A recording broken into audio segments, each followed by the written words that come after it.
Yeah.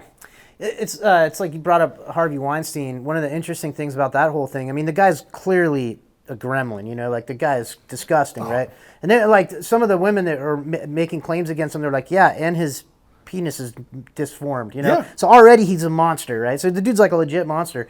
And yeah, he was offering roles to women and doing everything that they say he did, right? He's in prison. But what they don't talk about is there are some A-list actresses that used to date him. So it's like, I don't know, Cameron Diaz or somebody. There's people you've heard of, right, that, dated Harvey Weinstein for a while. And it's like, she just took the deal. Like, he made an offer, and there's no way they actually were just like, you know, regular style dating, you know? You got a guy who was putting injections in his penis, and then he got infected, so it looks all... Is that what happened to his bird? I've seen guys in the porn industry, there's the stuff they inject into their penis, and it keeps it hard for hours. I remember there was a guy I was on a set. This guy was drinking a beer. And I'm like, what the fuck? Damn, this dude's a monster, man. What the fuck? This dude drinking a beer and he's still performing. And I'm like, dude, I was like, that's not natural. And then I talked to another guy. He's like, oh yeah, that guy puts that stuff in there. And one time he said, dude, my thing was hard for 4 hours. It was hurting. Yeah, no shit. Because it wouldn't go down. He put too much in there. Yeah. But it can also get infected. So you put it in the cavernous tube of your pee-pee, and it keeps it hard. So he was doing that because he's, you know, hard. You got to be ready for all these women. And it got infected, and so now it's this ugly, but these girls are still going down on it. So that tells you how bad they want to roll. Yeah. So the game is vicious, bro. Like I said, I've seen some guys, and I've seen some of these girls. I'm like, I asked a girl one, I'm like, why'd you do that? Well, he's paying. I mean, you know. I'm like, God, girl, you hooked up with that dude? He helped me out. Yeah. So the game is so many angles to it, but man, people, you know, on the outside looking in, they're just thinking, oh man, you know, yeah, you can just go to Hollywood, dude. They pick and choose. Yeah, and it's a dark.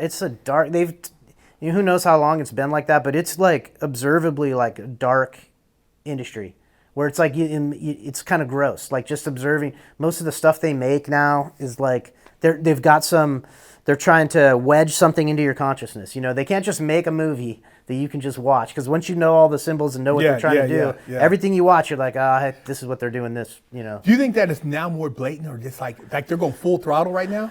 I can't tell if I'm just more aware or if it's more blatant, because sometimes, like, you know, like movies are like a big tool for the control system. It's like the main one. Yeah. And so it's cool to go back and even look at older movies. But even in the older movies, once you know what they're up to, you're like, shit, they've always been doing this. You know? Yeah. We were talking about it a bit today, but like a lot of what happens is that we are basically, aside from our personal relationships and what we do in our physical life, most people are they're experiencing the world through screens. Okay? So if it's not part of their daily pattern of life, their routine, they're experiencing it through a screen. So let's take the war on terror, or let's take a big event like the capturing of bin Laden, okay? Well, most people didn't have anything to do with that. They've never been to Pakistan or Afghanistan. They've never worked in the military, but they know all about it because they saw Zero Dark 30. They saw a movie, right? Yeah. So this is why the CIA and the Department of Defense have this relationship in Hollywood. Where do you think they get all these aircraft carriers and jets and shit? It's part of an agreement. You're right. They have to. There's stuff that you can't replicate very easily with just props and stuff, right? Well, remember Hollywood was the big thing when they were trying to recruit for war back in the day. Remember all the war movies? Yeah. And then they would get you like John Wayne. You're like, dude, I want to go fight. That's how they convince these people to leave their families to go fight in World War II. 100%. You know, all these things. It was always a propaganda tool to some degree. Top Gun got me. So Top Gun comes out. I'm a kid. I'm like, that's it. That's what I'm going to do with my life. I'm going to be a fighter pilot. Well, you have to be like good at math and a good student and all this shit. So that didn't work out. So next thing you know, I'm in the Marines. But like that's what I had no interest in the military before I saw that movie. I'm like, holy shit, that guy's cool. You know what I mean? And see, I grew up on military bases, so I always seen, like, I remember seeing the Marines dudes, like when I get ready to go to school, jogging in the orange shorts, fucking the yellow shirts with the orange shorts. You're like, and them damn, dudes, dude, like, those guys are gay. Them dudes are like, it'd only be a small group of them, but like this little group of dudes is all in shape, hard. Yeah. You see them in the gym, they're stronger than all the Navy dudes. They're usually strong. I mean, these guys are like, there's a handful of them on the Navy base, but like they're doing things, you know? And I'm like, okay, but I felt like I didn't want to be under the control, so I went to the streets, which, you know, my mentality could have been easy as military because I have that kind of discipline, and I recognize chain of command. You know, and we used to see the boats come by, the destroyers, aircraft carriers during the Fleet Week. You know, we go out and see the Blue Angels. I used to go to like the military base and watch the air shows. So I always respected the country and had a lot of patriotism in me. But like you said, as you start digging deeper, it's no different than digging deeper into like the gang culture. Like, dude, you listen to this guy, he ain't got a GED, he's a drug addict and he's calling shots? Yeah. You mean to tell me this guy's like the dude you guys are willing to go die for or do something? It's like, it doesn't really add up, man. So as you become more consciously aware, you kind of feel like, man, you know, what am I valuing my life at and what's going to be my trade-off long term for what I get back? Yeah. You know? And to that point, like the military really does have a lot of good people in it. And I sometimes, like, we talk a lot of shit about the government and the military, but it's not, to me, it's not the people. Like, you know, most of my friends, my whole social group are those kind of are military people. I spent my whole life in there. But when you really step back about what the military actually does, like what it's for, okay, it's the Department of Defense. It's not defending anything. It's the Department of Offense, right? Yeah. And then when you learn about the financial system and things like, you know, the fact that the U.S. dollar is the world's reserve currency and that we have the petrodollar, it means, you know, people can only sell their energy resources and get paid in the dollar, and the dollar is the debt instrument for the whole world. And the way that we make sure everybody stays in that racket with us is when they try to leave it, we invade their country or we do a soft coup and depose them and put someone that, you know, we use our military to back up our debt-based Ponzi scheme for an economy. Yeah. So once you're like, man, how heroic is it then? You're like, because we get all hyped up on all the media where it's like, yeah, you know, we respect the veterans and tie a yellow ribbon around the tree and thank you for your service. And it's like, okay, yeah, that's good because those are good people that really do think they're serving their country, a lot of them. You know, they buy into it. So it's a good impulse. Like, I'm going to go defend my country. Good. So, but if you go up a level, you're like, what are we really honoring here? Yeah, you know? It's almost like it's like the strong arm of a collection agency. Yeah. Exactly You know what I mean? Like, you owe us, you don't want to pay, we're going to invade. Yeah. You know, and you think about like, you know, oh, okay, we need this resource so that way we can't let you. So, because like, for instance, we don't want to let you get out of the debt too quick. And you found oil, we want to take that. Because if you use that, you can pay off the debt and you can get out of underneath our thumb. We don't want you from underneath our thumb. 100%. You know, so we're going to put you right back. That's why you have all the shit going on in West Africa with Niger, Burkina Faso, Algiers, all kicking out the French and the Dutch because they're like, dude, you took all our gold, all our uranium, and you guys have been basically paying us pennies on a dollar. And our people are basically trying to run your country when we're rich. Why are they leaving to go to your country for a job when they have the resource here? So there's a lot going on around the world, but most people don't have the time. And if they're watching Good Morning America or they're just listening to the bullshit, bro, or cheering for the next Laker game, dude, you're not, you don't want to hear it. Just, let me just go back. Come on, man. I just want to listen to Sexy Red. Yeah. You know?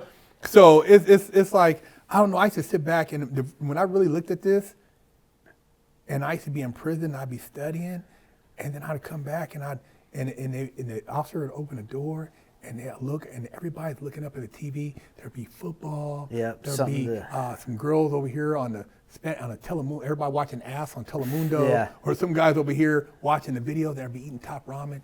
I said, my God, this shit is crazy, man. You mean to tell me these guys were criminals on the street? Nobody's even trying. Yeah. None of those guys have ever looked in a Black's Law dictionary. They don't even know what the hell the judge said to them. The attorney told them to nod their head, they nodded, and they went and sat down. Bro, how much power is that? That's ingenious, bro. Yeah. You mean to tell me that, dude, I can convince you, Cody, you'll never even look in a book? God damn, bro, let me know those dudes. Who are them dudes right there? How do you think it is that you, like, all those guys are just staring at the TV eating ramen, you're in the library trying to, you know, learn about all this stuff. Did you have a mentor? Who hipped you to the fact that you should be doing that and not the others? You know, I had a mentor, an ex-Vietnam veteran who was doing 30 years for manufacturing synthetic heroin, and he used to see me going to the law library at Lompoc USP, and one time he told me, he said, man, come up here, man, youngster, what you doing? Come let me holler at you.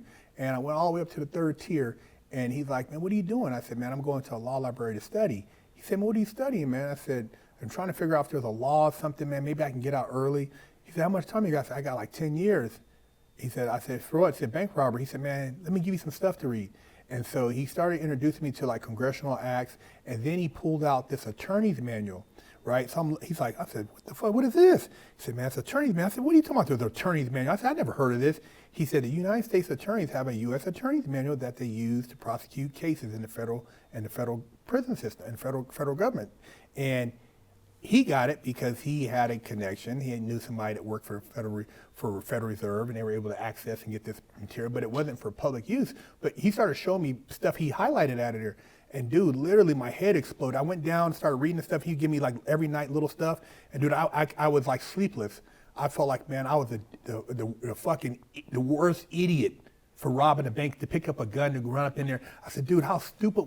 I said, what kind of mind frame was I in? How the Matrix got me so programmed that I acted on robot mode and went in there and fucking held down a fucking, what kind of shit I thought about, like, God damn. I was mad, bro. I was mad that I got played, bro. I was mad. I was like, damn, I felt the same way I felt when I used to pray, because my grandma used to drink, and I used to pray she wouldn't drink, and then the only way it worked is if I took the alcohol and poured water in it and put it back. And that's the only way I knew she wouldn't get drunk no more. Yeah. So you have to be proactive. But I knew when I used to pray and I didn't see nothing pop in my head, I said, man, it's not working. What's going on? It's not working. So I knew there's always something. Yeah. So that started me with religion, to where even when I was going to stuff, I used to look around like, something's not right. And then when I went to court and I got busted the last time, I'm like, dude, something, it's just, you know what I mean? You got a vibe, like, you start looking, it looks surreal in there. Yeah. You know what I mean? Like, the judge is sitting over here, the prosecutor, and then my fucking public pretender, you know, she's like, oh, she's talking, and, you know, I'm like, this shit is like, dude, what type of game is this? And so... And they're in costumes and shit. It is weird.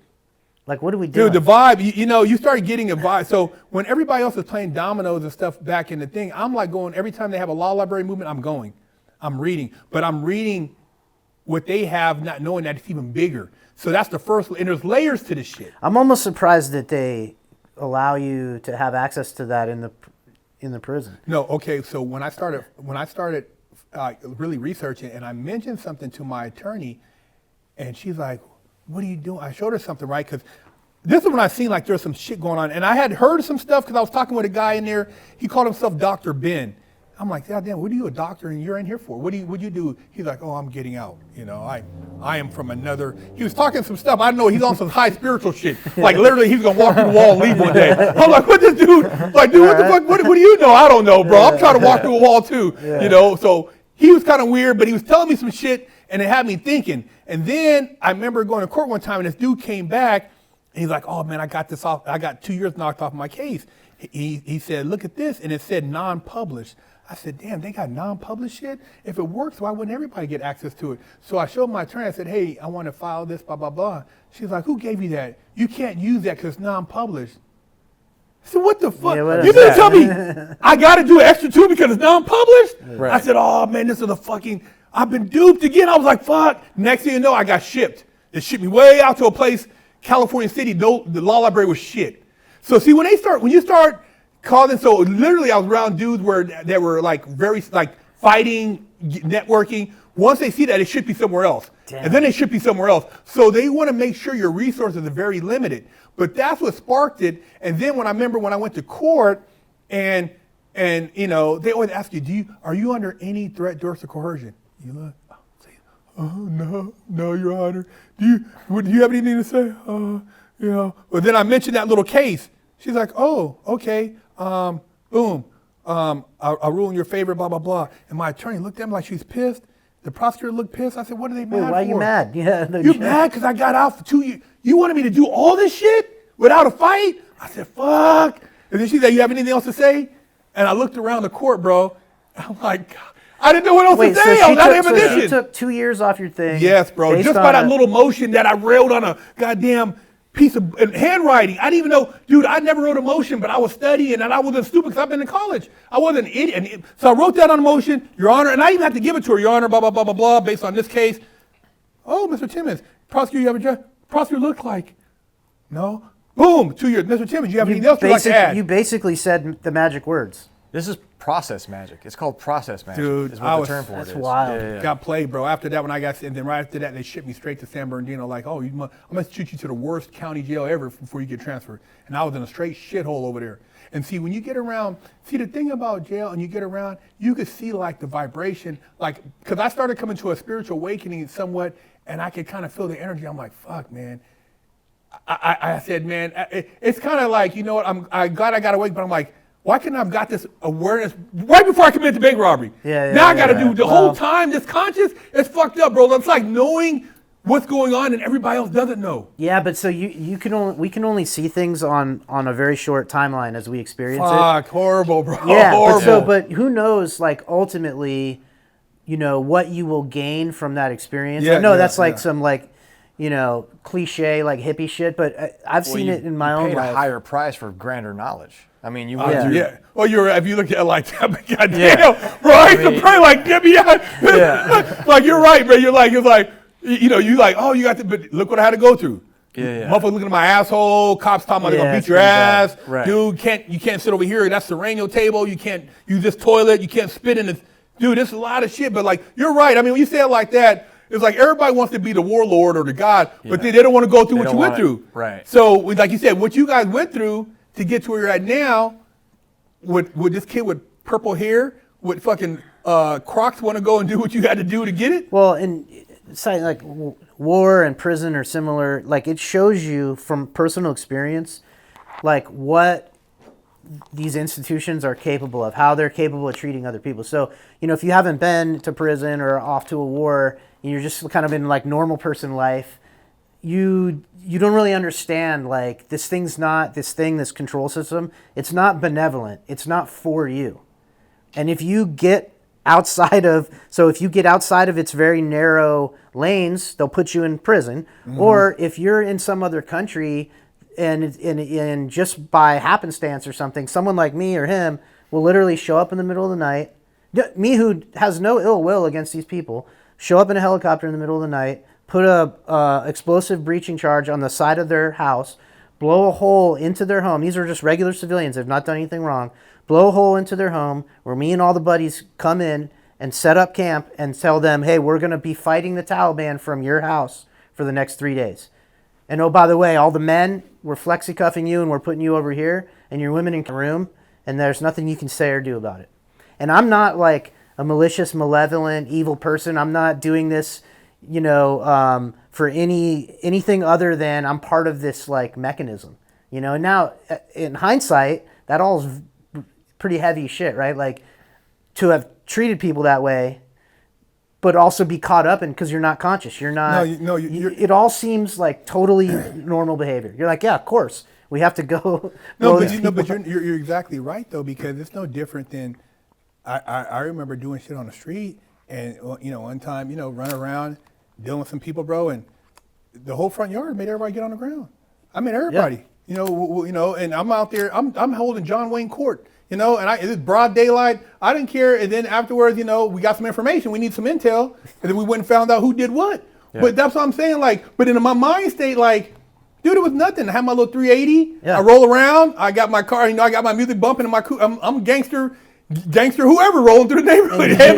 You know what I mean? You chalk it up as part of the game. Part of the game. But that's like you said. It's like you're not even conscious of it. Like that person I was back then, I didn't think nothing of it. You know what I mean? Like.